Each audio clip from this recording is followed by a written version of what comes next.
BNP কৃষক card এবং family card দিয়ে জনগণের মন ভোলানোর চেষ্টা করছে বলে মন্তব্য করেছেন জাতীয় নাগরিক পার্টি এনসিপির আহ্বায়ক এবং জাতীয় সংসদের বিরোধী দলীয় হুইপ নাহিদ ইসলাম।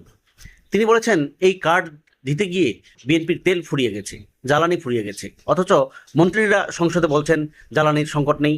তারা বাস্তব সমস্যাকে অস্বীকার করছেন, অর্থনৈতিক সমস্যাকে অস্বীকার করছেন। দেশের আইন শৃঙ্খলার যে ক্রমান্বয়ে অবনতি হচ্ছে সেটাকেও তারা অস্বীকার করছেন। এমনটাই কিন্তু অভিযোগ করেছেন নাহিদ ইসলাম। নাহিদ ইসলাম আরও বলেন, আমরা দেশের এবং জনগণের স্বার্থে এই সরকারকে সর্বাত্মকভাবে সহযোগিতা করতে প্রস্তুত ছিলাম, কিন্তু বিএনপি সরকার সহযোগিতার সব দরজা বন্ধ করে দিয়েছে। আমার জানা নেই বাংলাদেশের ইতিহাসে এত কম সময়ে মাত্র 2 মাসে এত অজনপ্রিয় কোনো সরকার হয়েছিল কিনা।